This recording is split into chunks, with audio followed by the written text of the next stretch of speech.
देखो हमारा खुराक है ना वो रिटेलर है, और रिटेलर क्या सोचता है क्या समझता है ये जानना बहुत ज्यादा जरूरी होता है। लोगों को आज भी वो रास्ता आसान लगता है शेयर मार्केट से कि एफडी कर लो या कुछ पैसा ऐसा डाल लो जो 2-4 साल में डबल कर दे। शेयरों में इन्वेस्ट करो 8-10 साल के लिए तो वो कुछ पैसा निकाल दे, वो भी उनके पास कोई लॉजिक और वे नहीं है। ये एक पूरा मेंटलिटी है, और आप समझो इस चीज को, ये क्या है, क्यों होता है ऐसा। ये मार्केट चेजिंग है। और मैंने बताया जब भी मार्केट चेजिंग हो तो प्रीवियस डे पे लोग ट्रेप होते हैं, अगले दिन में गैप आने की वजह से उनका माइंड सेट बदलता है। मैंने कहा ना अगर मार्केट चेजिंग है, अगला दिन अगर उसको कैरी करेगा तो मैक्सिमम चांस होगा बड़े गैप अप के साथ, तो अगला डर स्टार्ट हो जाएगा कि अरे इतना बड़ा गैप अप, पिछले दिन इतना चला गया, क्या ये जा पाएगा। नहीं तो ये रहता है कि हमने पीछे गलती करी और हम इसी को फॉलो करते हैं कि ये सही जाएगा, बट वो ऐसा नहीं करता। आप हमेशा रिटेलर को एक ही परिभाषा दो कि वो कमाता नहीं है, कि वो हमेशा खोता है। अगर वो पैसा खोता है तो इस दिन पैसा कैसे खोया होगा, तो सिंपल जवाब, उसने रिट्रेसमेंट के लिए ट्राई किया होगा और पैसा खोया होगा। तो उसकी गलती क्या रही कि उसने पूरे दिन क्या ट्रेड किया कि मैं कॉल को बाइंग करूं, ऊपर जाने के लिए कॉल बाइंग करेगा। अभी तो चल रही है हवा, जब ये मार्केट चल रहा था तो बोले चलो अब पलटा, चलो अब पलटा, चलो अब पलटा, चलो अब पलटा। नेक्स्ट दिन ये चीज बदलती है। चेजिंग मार्केट कैसे बनता है उसका एक अलग लॉजिक होता है, वो भी एक खिचड़ी से निकल के ही बनता है, और वो इस तरीके से देता है कि पूरा विश्वास नहीं होता, ऐसे डायरेक्टली चेजिंग वेजिंग नहीं करता। ये मार्केट चेजिंग हुआ, चेजिंग होने के बाद में अगले दिन अगर इन रिटेलर्स ने कॉल की साइड पैसा नहीं कमाया, इसका मतलब उन्होंने पुट की साइड लिया नहीं, जबकि सारा पैसा पुट की साइड था। तो उनके दिमाग में ये जाता है कि हम गलत कहाँ हुए, बोले हमने पूरे दिन पैसा खोया इसमें और पैसा था इसमें, वो इस चीज को ही फॉलो करेंगे। अगर कोई नया भय पैदा नहीं हुआ ज्यादा गैप अप का, तो इस सिचुएशन में हमें कौन सा डायरेक्शन खेलना चाहिए, कल से दूसरा। तो हमारा जो फुटप्रिंट्स है जिसमें फ्री फ्लो का लॉजिक है, फ्री फ्लो का लॉजिक ये कहता है कि मार्केट ब्रेकआउट सक्सेस नहीं करता इस तरीके से अगर मार्केट चेजिंग कंडीशन नहीं बना के आता। तो क्या लगता है आपको, पहली कैंडल पे ही चेजिंग की सिचुएशन बन जाती है क्या? नहीं बनती ना। उसके लिए एक माहौल बनाना पड़ता है, फिर उसको कन्वर्ट करना पड़ता है, फिर वो फास्ट में आता है। तो ऐसे में हम क्या प्लान करेंगे चेजिंग के, कि मार्केट इतना इजीली नीचे नहीं जा सकता, और जाएगा तो स्टार्टिंग के पार्ट में हम कभी हिस्सा नहीं लेते।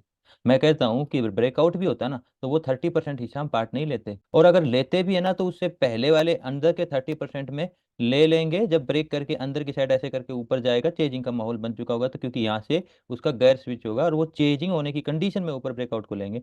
उसी एक कंडीशन को हम ट्रेड करते हैं फ्री फ्लो में, और बाकी कंडीशन को हम नीचे की साइड ट्रेड करते हैं जिसको हम बोलते हैं आरबीओ। इसमें 23% चलता है, इसमें 30% चलता है। अब हम बात करते हैं वो 23 अंदर क्यों ले रहा है, क्योंकि उसे रिट्रेसमेंट की भूख है, भूख वालों को छेड़ना है, छेड़ के मार्केट को एनर्जी देनी है, इसलिए वो ये काम करता है।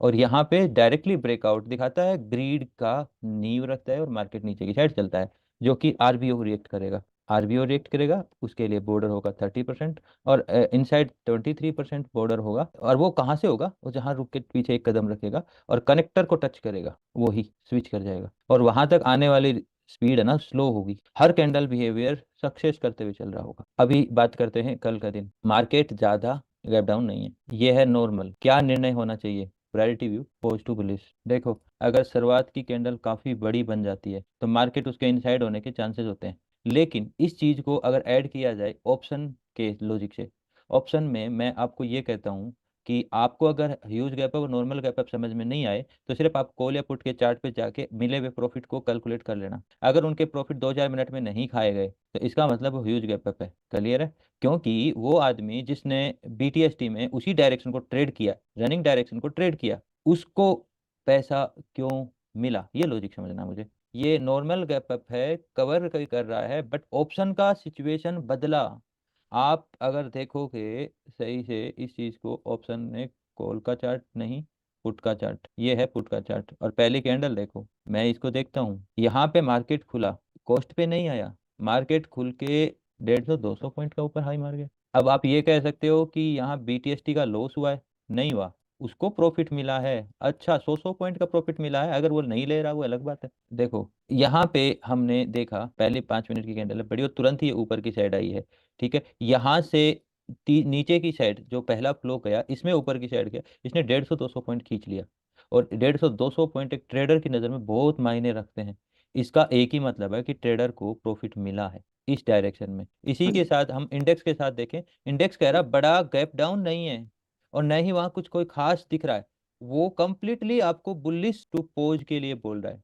बट अगर मैं इसी के साथ में ऑप्शन की राय रखूं तो ये वजह से ये तुरंत नीचे नहीं आएगा क्योंकि इसको पैसा दिया है। बेशक यहाँ पे नए ऐड भी हुए होंगे लोग, तो आरबीओ ये इंपॉर्टेंट हो गया, ये एरिया।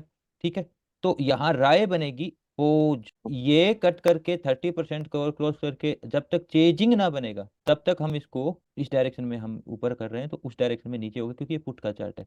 तो हमारा व्यू पॉइंट, मैं इंडेक्स के अकॉर्डिंग बोल रहा हूँ, हमारा व्यू पॉइंट ये पहले तो हमारा ये व्यू पॉइंट है और ये व्यू पॉइंट खोलेगा इस व्यू से 30% क्रॉस करने करके इस व्यू पॉइंट से इंडेक्स में चेजिंग। अगर हम इसको देखें आरबीओ की कंडीशन में, पहली कैंडल है, ये पहला फ्लो नीचे की साइड, तो ऊपर का एरिया क्रिएट हो चुका है, फिर फ्लो नीचे की साइड, नीचे से ऊपर की साइड, तो ये क्रिएट हो गया, दो बॉर्डर बन गए आरबीओ के लिए। तो ये क्या है, आरबीओ। हाँ जी। और ऐसे करके देखोगे तो ये क्या है, ओके। आरबीओ। हाँ जी। अब और क्या चाहिए, अब आपका व्यू पॉइंट अप साइड का था, तो आरबीओ किस साइड का बोल रहा है फुटप्रिंट, मतलब दोनों ही कंडीशन में डायरेक्शन की प्रधानता अपर साइड की है। आरबीओ मेन की कौन सा होने वाला है, डाउन का, तो ये आरबीओ नहीं, ये आरबीओ मेन होने वाला है। आपको अगर विश्वास है, आपने अगर ये ट्रेड ले लिया 9 बज के 34 क्लोजिंग ट्रेड लिया, तो आपका पूरा दिन ऊपर है। वो बात अलग है कि पोस्ट होते हुए चला कंप्लीट, आपने बॉटम पकड़ा। और एक चीज और बता दूं मैं आपको, संभावनाओं की बात है, 1000 पॉइंट नहीं है, खेल नहीं है, कोई खेल नहीं, पूरी कैलकुलेशन। ये 1000 पॉइंट की कल्पना नहीं करता मैं, ये एरिया ब्रेक करना, ये टाइम आपको कितना ऐसा लगता है इसमें, मैक्सिमम मैक्सिमम अगर समझ दी जाए ना, पूरी की पूरी समझ, तो मैं इस एसएल को पैसों में नाप सकता हूँ।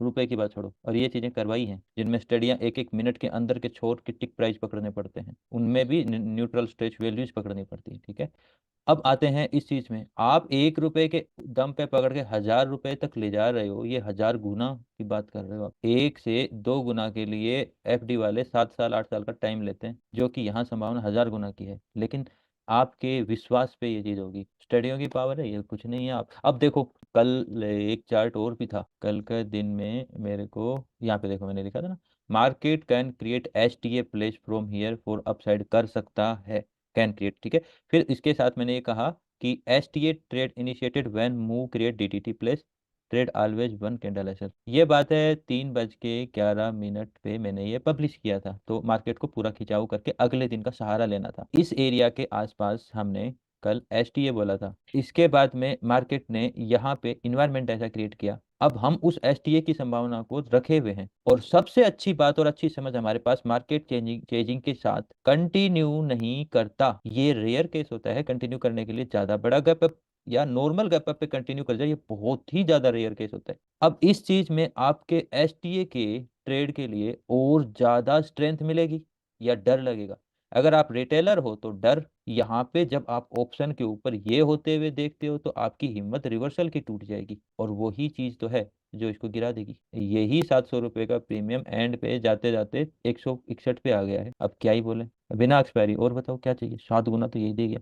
और अगर आप बात करो तो सिर्फ इतनी सी गिरी के ऊपर, इतने से एरिया पे आपकी एंट्री चाहो तो आप ले सकते हो। अब यहाँ पे एसटीए की संभावना में हम दो पेयर खड़े करते हैं, पेयर का मतलब दो भागों में होता है। अगर हम यहाँ 3 भाग खड़े करें, एक भाग एसटीए के लिए, 2 भाग नॉर्मली जर्नल जिसमें हम जो ट्रेड कर रहे हैं, तो हम कब से लेने लग जाते हैं, जब तक ये संभावना पूरी तरह से निरस्त ना हो जाए। निरस्त कैसे, कि एक डायरेक्शन को निरस्त कैसे किया जाता है, कि वो 3P क्रिएट करके और ब्रेक कर दे 3P में, तब हम निरस्त कर देते हैं कि ये रेंज कवर करके डायरेक्शन में आ गया, आ गया ना, छोटे स्टेज पे। हो सकता है कि ये मैं 1 मिनट की स्टेज बोल रहा हूँ, बट 5 मिनट में एक छोटी वेव में समा गई हो, आगे जाके ये जल्दी मैच्योर होकर अगली वेव का पार्ट बन जाए। मार्केट एक्सट्रीम स्टेज और एक्सट्रीम वो कंडीशन के ऊपर है जिसमें वो ट्रेड की जा सकती है। अगर हमने यहाँ ट्रेड किया, तो मानो एक एसएल लगा, 3 ट्रेड ली, वो एक सादा ट्रेड होती, एसएल तो हमारा भिखारी जैसा है, एक कैंडल, यहाँ पे ट्रेड करने की प्रोबेबिलिटी नहीं बनी क्योंकि ये आरबीओ तो ट्रेड नहीं कर सकते हो, बट ये आरबीओ ट्रेड कर सकते हो, ये सिचुएशन को भी ट्रेड कर सकते हो। इन दोनों सिचुएशन पे आपने ट्रेड किया तो आप उसी एक ट्रेड, एक भाग को कितना बड़ा कर गए, यानी उस 1 रुपए को 1000 रुपए कर रहे हो, बाकी के 2 भाग में आप इतना कर लेते कि इस एक भाग का एसएल ही निकाल लेते, या इसमें कुछ बचता भी, क्योंकि एसएल से तो आप वैसे ही 5-10 गुना ज्यादा ही कमाते हैं। यहाँ पे आप ये हवा की ट्रेड कर रहे होते हो, और वो मेरी स्टडी के बिल्कुल अगेंस्ट है, क्योंकि रिटेलर माइंडसेट है। अगर आप ऐसा सोच रहे हो तो देखो, मैं कहता हूँ ना, एक मसल मेमोरी एक ब्रेन मेमोरी, अब इन दोनों में आपकी ब्रेन मेमोरी मेरे द्वारा क्रिएट करी हुई है, बट मसल मेमोरी अभी भी आपकी प्रीवियस ही है। और मानो ना मानो, इससे जीता जाना मुश्किल है, इससे जीत सकते हो। ये आपको कहती रहेगी कि नीचे जाएगा, बट ये आपको करने नहीं देगी, और ये प्रैक्टिस से ही बनने वाली है।